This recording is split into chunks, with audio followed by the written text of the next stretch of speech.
할렐루야. 사랑하는 하모니 성도 여러분, 3월 14일 월요일 새벽 기도회 주님이 가르쳐 주신 기도로 시작하도록 하겠습니다. 하늘에 계신 우리 아버지, 아버지의 이름을 거룩하게 하시며 아버지의 나라가 오게 하시며 아버지의 뜻이 하늘에서와 같이 땅에서도 이루어지게 하소서. 오늘 우리에게 일용할 양식을 주시고 우리가 우리에게 잘못한 사람을 용서하여 준 것 같이 우리 죄를 용서하여 주시고 우리를 시험에 빠지지 않게 하시고 악에서 구하소서. 나라와 권능과 영광이 영원히 아버지의 것입니다. 아멘. 오늘 읽을 하나님의 말씀 레위기 9장 1절에서 24절까지 말씀입니다. 레위기 9장 1절에서 24절까지 말씀이 긴데요. 우리 한 절씩 교독하도록 하겠습니다. 여덟째 날에 모세가 아론과 그의 아들들과 이스라엘 장로들을 불러다가 아론에게 이르되 속죄제를 위하여 흠없는 송아지를 가져오고 번제를 위하여 흠없는 순양을 여호와 앞에 가져다 드리고 이스라엘 자손에게 말하여 이르기를 너희는 속죄제를 위하여 수염소를 가져오고 또 번제를 위하여 일년되고 흠없는 송아지와 어린 양을 가져오고 또 화목제를 위하여 여호와 앞에 드릴 수소와 순양을 가져오고 또 기름 섞은 소제물을 가져오라 하라. 오늘 여호와께서 너희에게 나타나실 것임이니라 하매 그들이 모세가 명령한 모든 것을 회막 앞으로 가져오고 온 회중이 나와 여호와 앞에 선지라. 모세가 이르되 이는 여호와께서 너희에게 하라고 명령하신 것이니 여호와의 영광이 너희에게 나타나리라. 모세가 또 아론에게 이르되 너는 제단에 나아가 내 속죄제와 내 번제를 들려서 너를 위하여 백성을 위하여 속죄하고 또 백성의 예물을 들려서 그들을 위하여 속죄하되 여호와의 명령대로 하라. 이에 아론이 제단에 나아가 자기를 위한 속죄제 송아지를 잡음에 아론의 아들들이 그 피를 아론에게 가져오니 아론이 손가락으로 그 피를 찍어 제단 뿔들에 바르고 그 피는 제단 밑에 쏟고 그 속죄제물의 기름과 콩팥과 간거풀을 제단 위에서 불사르니 여호와께서 모세에게 명령하신 것 같았고 그 고기와 가죽은 진영 밖에서 불사르니라. 아론이 또 번제물을 잡음에 아론의 아들들이 그 피를 그에게로 가져오니 그가 그 피를 제단 사방에 뿌리고 그들이 또 번제의 제물 곧 그의 각과 머리를 그에게로 가져오매 그가 제단 위에서 불사르고 또 내장과 정간이는 씻어서 단 위에 있는 번제물 위에서 불사르니라. 그가 또 백성의 예물을 드리되 곧 백성을 위한 속죄제의 염소를 가져다가 잡아 전과 같이 죄를 위하여 드리고 또 번제물을 드리되 규례대로 드리고 또 소제를 드리되 그 중에서 그의 손에 한 움큼을 채워서 아침 번제물에 대하여 제단 위에서 불사르고 또 백성을 위하는 화목제물에 수소와 순양을 잡음에 아론의 아들들이 그 피를 그에게로 가져오니 그가 제단 사방에 뿌리고 그들이 또 수소와 순양의 기름과 기름진 꼬리와 내장에 덮인 것과 콩팥과 강꺼풀을 아론에게로 가져다가 그 기름을 가슴들 위에 놓음에 아론이 그 기름을 제단 위에서 불사르고 가슴들과 오른쪽 뒷다리를 그가 여호와 앞에 요제로 흔드니 모세가 명령한 것과 같았더라. 아론이 백성을 향하여 손을 들어 축복함으로 속죄제와 번제와 화목제를 마치고 내려오니라. 모세와 아론이 회막에 들어갔다가 나와서 백성에게 축복하매 여호와의 영광이 온 백성에게 나타나며 함께 있습니다. 불이 여호와 앞에서 나와 제단 위에 번제물과 기름을 사른지라 온 백성이 이를 보고 소리 지르며 엎드렸더라. 아멘. 여러분이 기도해 주시고 격정해 주셔서 목소리가 많이 돌아왔습니다. 오늘 녹음하는데 목소리가 많이 돌아온 게 새삼 느껴지네요. 네, 오늘 또 함께 또 말씀을 나누도록 하겠습니다. 8장은 우리 금요일 날 김지수 전사님이 잘 설명을 해주시고 기도를 인도해 주셨는데 아론이 이스라엘 최초의 대제사장으로 위임을 받는 장면이 나왔고 9장은요 위임받은 대제사장 아론이 처음으로 제사를 드리는 장면이 소개가 됩니다. 함께 한 절씩 살펴보도록 하겠습니다. 네, 1절입니다. 여덟째 날에 모세가 아론과 그의 아들들과 이스라엘 장로들을 불러다가 7일간 위임식을 하고 다음 날입니다. 여덟째 날이죠. 모세는 아론과 아론의 아들들과 백성의 대표인 장로들을 한 곳에 부릅니다. 아론에게 이르되 속죄제를 위하여 흠없는 송아지를 가져오고 번제를 위하여 흠없는 순양을 여호와 앞에 가져다 드리고 두 종류의 제사를 드립니다. 속죄제와 번제죠. 이것은 아론과 그의 아들들을 위한 제물입니다. 이스라엘 자손에게 말하여 이르기를 너희는 속죄제를 위하여 숫 염소를 가져오고 또 번제를 위하여 1년 되고 흠없는 송아지와 어린 양을 가져오고 또 화목제를 위하여 여호와 앞에 드릴 수소와 순양을 가져오고 또 기름 섞은 소제물을 가져오라 하라. 3절과 4절에는 백성들의 제물을 가지고 오라고 하는데요. 백성들은 속죄제의 수염소, 제사장은 송아지를 드렸는데 이게 제물의 차이가 나죠. 이 번제를 위해서는 송아지와 어린 양을 이렇게 가져오라고 합니다. 이 제사장을 위해서는 순양을 드리는데 번제는 더 질 높은 이를 번제물을 가져오라고 하죠. 뿐만 아니라 화목제를 위해 수소와 순양을 가져오고 소제물까지 가지고 오라고 합니다. 잘 알고 있듯이 화목제는 함께 먹는 제물이죠. 화목제가 많은 걸 보니 충분히 함께 먹을 수 있을 것 같습니다.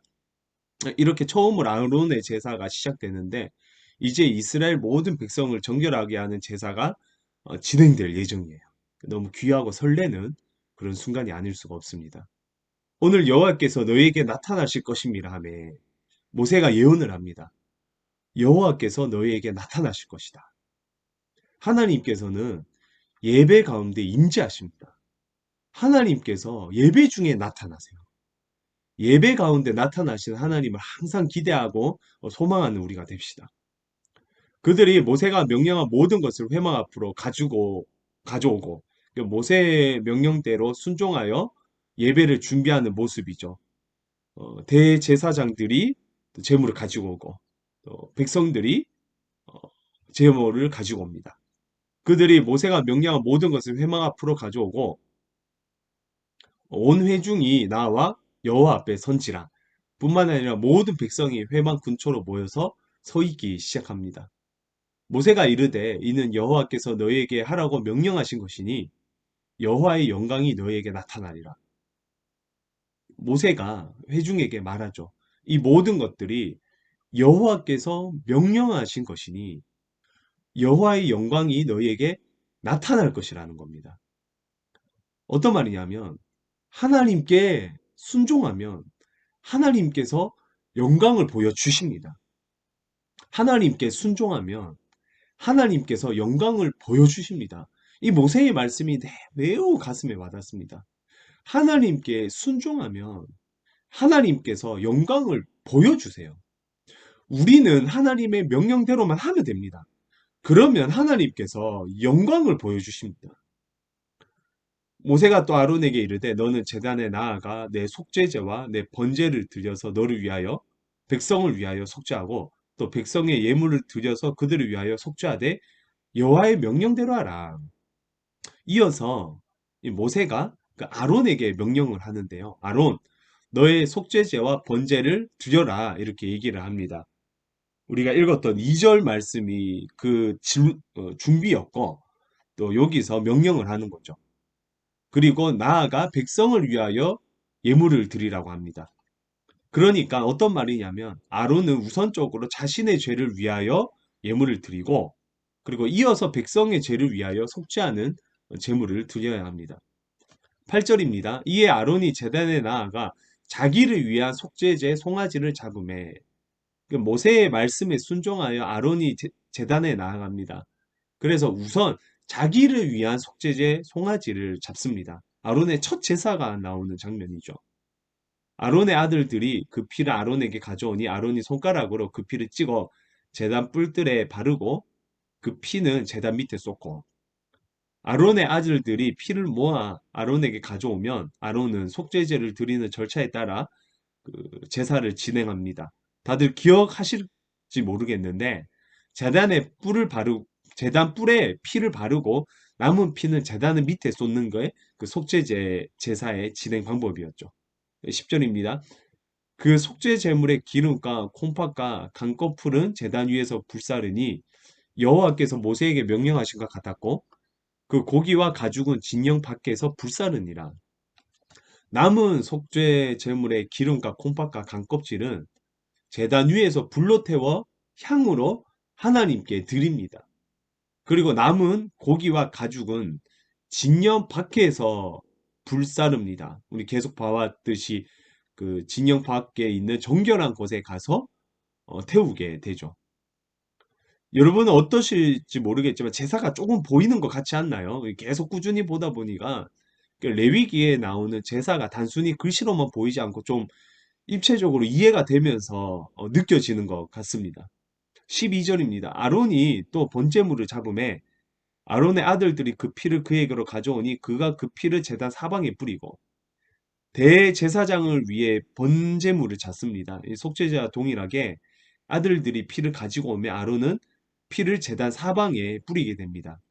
13절 그들이 또 번제의 제물 곧 그의 각과 머리를 그에게로 가져오매 그가 제단 위에서 불사르고 또한 번제의 제물을 가지고 오는데 여러분 아마 기억하실 겁니다. 번제물은요 각을 떠서 불태워 모두 하나님께 드리게 됩니다. 그래서 말씀대로 각을 뜬 고기를 가져와서 제단 위에서 향기로 하나님께 순종하면서 드리죠. 또 내장과 정강이는 씻어서 단 위에 있는 번제물 위에서 불사르니라. 내장과 정강이 부분도 씻은 다음에 번제물 위에서 불사릅니다. 향기로 하나님께 드립니다. 여러분 대제사장도 동일하게 백성들처럼 죄가 있었어요. 그래서 공동체 안에서 자신의 죄를 고백하고 이렇게 사함을 하나님 앞에서 사함을 받습니다.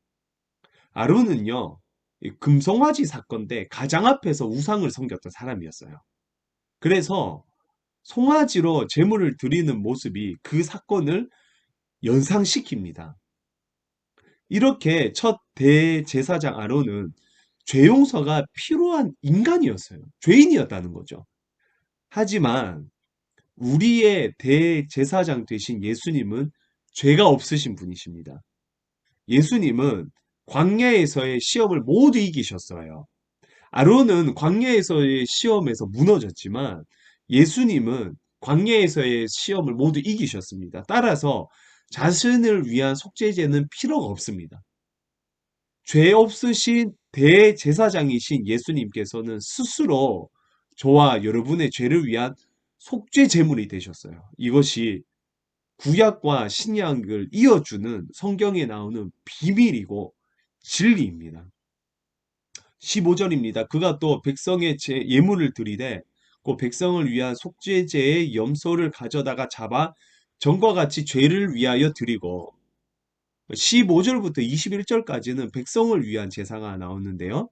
백성을 위한 속죄제로는 염소를 잡아서 드립니다. 잡는 방법은 생략되어 있습니다. 또 번제물을 드리되 규례대로 드리고 또 소제를 드리되 그 중에서 그의 손에 한 움큼을 채워서 아침 번제물에 더하여 제단 위에서 불사르고 이어서 번제물과 소제물을 드리는데요. 소제 같은 경우는 한 움큼만 드립니다.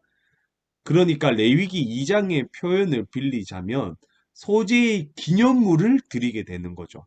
소제물은 그것만 드리지 못하고 번제물과 함께 그렇게 소제물을 드릴 때는 번제물과 함께 드리게 됩니다. 그래서 번제물과 함께 더하여 제단 위에서 불사른다 이렇게 되어 있죠. 18절입니다. 또 백성을 위하는 화목제물에 수소와 순양을 잡음에 아론의 아들들이 그 피를 그에게로 가져오니 그가 제단 사방에 뿌리고 이어서 화목제가 나옵니다. 수소와 순양을 잡아 피를 제단 사방에 뿌리죠. 그들이 또 수소와 순양의 기름과 기름진 꼬리와 내장이 덮인 것과 콩팥과 강꺼풀을 아론에게로 가져다가 그리고 기름과 꼬리와 콩팥과 강껍질을 떼서 아론에게 가지고 갑니다. 그 기름을 가슴들 위에 놓음에 아론이 그 기름을 제단 위에서 불사르고 화목제 같은 경우는 기름과 가슴을 번제단에서 드리게 되죠. 그래서 가슴고기 위에 기름, 콩팥, 꼬리, 콩팥, 강꺼풀 같은 것들을 두고 화제로 드리게 됩니다. 가슴들과 오른쪽 뒷다리를 그가 여호와 앞에 요제로 흔드니 모세가 명령한 것과 같았더라. 그 남은 가슴 고기와 오른쪽 뒷다리는 그 요제로 흔듭니다. 이것은 제사장 가족의 몫이 되고요. 그리고 모든 제사를 마치고 나니 모세가 명령한 것과 같았더라라며 모든 말씀에 아론과 백성들이 순종했다고 표현하고 말씀이 마무리가 됩니다. 22절입니다. 아론이 백성을 향하여 손을 들어 축복함으로 속죄제와 번제와 화목제를 마치고 내려오니라. 모든 제사를 마친 후에 아론은 손을 들어 백성에게 축복합니다. 백성들은 숨을 죽이며 아론의 제사 모습을 보고 있었겠죠. 하나하나 그의 움직임을 따라 그들의 눈빛이 갔을 거고, 마지막으로 아론의 축복을 통해 모든 제사가 마무리가 되었다, 이것을 깨닫게 되었을 겁니다. 23절 모세와 아론이 회막에 들어갔다가 나와서 백성에게 축복하며 여호와의 영광이 온 백성에게 나타나며, 이어서 모세와 아론이 회막에 들어갔다가 나옵니다. 그들이 회막에 들어가 무엇을 했는지는 그 여러 가지 의견들이 있더라고요. 제가 가장 동의하는 의견은 아마도 하나님의 임재를 위해 기도한 것이 아닐까, 이렇게 생각을 해봅니다. 그리고 이어서 백성을 향해 축복을 합니다. 백성들 모두를 위한 축복의 기도를 한 거죠. 그들의 축복 기도와 동시에 여호와의 영광이 온 백성에게 나타납니다. 모세가 앞절에서 나왔던 예언이었죠. 하나님께서 올 것이다. 하나님의 영광이 너희에게 나타날 것이다. 이것이 바로 23절에서 성취가 됩니다. 24절 마지막 절입니다. 불이 여호와 앞에서 나와 제단 위에 번제물과 기름을 사른지라 온 백성이 이를 보고 소리 지르며 엎드렸다. 하나님의 영광이 나타나는데 불처럼 나타나요. 불이 나와서 번제물과 기름을 다 불태워 버립니다. 온 백성이 놀라 소리 지르며 땅에 엎드리게 되죠. 이 거룩하신 하나님 앞에 무릎을 꿇는 모습이라고 볼 수 있습니다. 그들은요, 여러분, 하나님의 불이 나타나니까 두려움에 떨었어요. 하나님의 불이 나타났다고 하면 어떤 장면이 생각이 납니까? 사도행전에 성령 하나님께서 불처럼 임하셨던 그 모습이 생각납니다. 그 모습과는 사뭇 달라요. 사도행전 2장에 나타난 오순절 성령 강림 때는 제자 공동체에게 두려움이라는 게 없었습니다. 그들에게는 기쁨과 찬송과 자신감과 담대함이 있었죠. 하지만 광야 이스라엘 백성에게는 두려움이 가득했어요. 두려운 하나님으로 그들에게 나타납니다. 이렇게 이 말씀이 끝이 나죠. 오늘 말씀을 보면서 그 순종에 대한 생각이 많이 났습니다. 1장부터 나왔던 제사들이 마치 9장의 제사를 위한 말씀이었고 9장에서 비로소 실전으로 제사가 완성된다라고 볼 수가 있는 거예요. 그러니까 9장의 포인트는 다름 아닌 지금까지 말씀에 순종하는 아론의 모습이 아닐까 생각해 봅니다. 그렇지 않습니까, 여러분? 우리가 1장부터 쭉 8장까지 살펴봤었는데 9장에 오니 비로소 1장부터 8장까지 읽었던 내용들이 정말 그 퍼즐 맞춰지듯이 차차차 맞춰지는 거예요. 이 아론이 이럴 때 이렇게 했겠구나. 저럴 때 저렇게 했겠구나. 백성을 위한 제물이 이런 거였구나. 이렇게 퍼즐 맞춰듯이 다 맞춰진다는 거죠. 오늘 말씀은 결국에는 말씀에 순종하는 아론, 1장부터 8장까지 말씀에 순종하는 아론의 모습을 볼 수 있다는 거죠. 우리는 순종이 제사보다 낫다는 말씀을 너무 잘 알고 있습니다. 이스라엘 초대왕 사울은 말씀에 어긴 제사를 드렸고 하나님께서는 그 모습에 분노하시고 사울을 왕의 자리에서 내리세요. 순종이 없는 제사는 제사가 아닙니다. 제사에는 순종이 반드시 따라야 합니다. 그런데 그렇다고 이 말씀을 오해해서 제사가 중요하지 않다. 그러니까 예배가 중요하지 않다. 순종만이 중요하다고 하며 예배 무용론자가 돼서는 안 됩니다. 하나님께서는 순종의 예배를 받으신다는 거지 예배보다 순종을 좋아하신다는 말이 결코 아니에요. 오늘날 우리는 무엇을 순종하며 예배를 드려야 할까요? 하나님께서 순종의 예배를 기뻐하시는데 그렇다면 과연 오늘날 우리가 드려야 되는 순종의 예배는 무엇일까요? 우리 주님께서는 사복음서에 예배에 대한 이야기를 구체적으로 그렇게 많이 하시진 않으셨어요. 그런데 예수님께서 예배에 대해서 굉장히 집중 있게 말한 것 중에 하나가, 선명하게 말한 것 중에 하나가, 예배를 드리기 전에 형제에게 원망 들을 만한 일이 생각난다면 그 형제와 화해하고 예배를 드리라고 했던 그 부분입니다. 우리가 예배를 드릴 때 항상 점검해야 하는 것 중에 하나가, 내가 다른 사람에게 실수한 부분이 있진 않은가? 내가 다른 사람에게 원망 들을 만한 일을 하진 않았는가? 이것을 생각하라는 것이 참 신기합니다. 이것이 우리에게 필요한 순종의 예배 중 주님께서 명령하신 부분이라는 거죠. 우리가 다른 사람에게 실수한 부분은 없는지, 우리가 다른 사람에게 원망 들을 만한 일을 한 적은 없는지 그것을 돌아보고 예배를 준비하라는 거예요. 이번 한 주간 살아갈 때 혹시 그런 일은 없는지 항상 기억하고 생각하고 반성하고 돌아보면서 그렇게 예배를 준비하면 어떨까요? 그래서 우리의 예배가 순종의 예배가 되길 소망합니다. 우리 예배가 순종의 예배가 되어 하나님께서 임재하시고 영광 받으시는 그런 예배, 그리고 그런 오늘의 삶의 예배 되시길 주님의 이름으로 축원드립니다. 함께 들은 말씀을 묵상하며 같이 기도하도록 하겠습니다.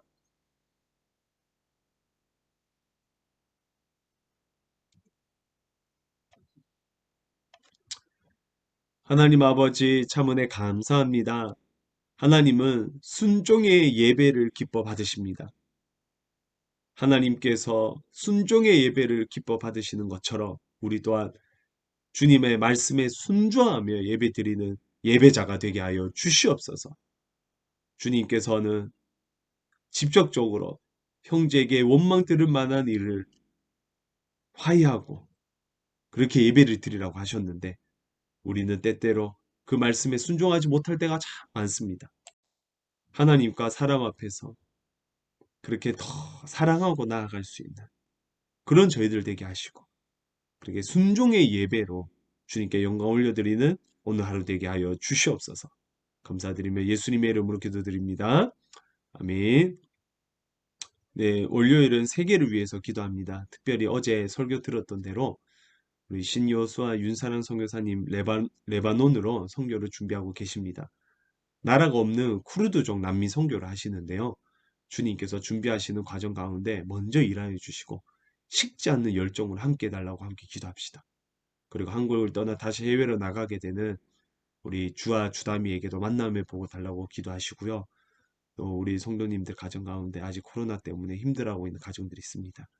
좀 기억하여 주시고 회복시켜 주시고 더 아프지 않도록 손을 잡아 달라고 간절히 기도하시고 또 하루를 시작하시기 바랍니다. 우리 함께 통성으로 기도하시겠습니다.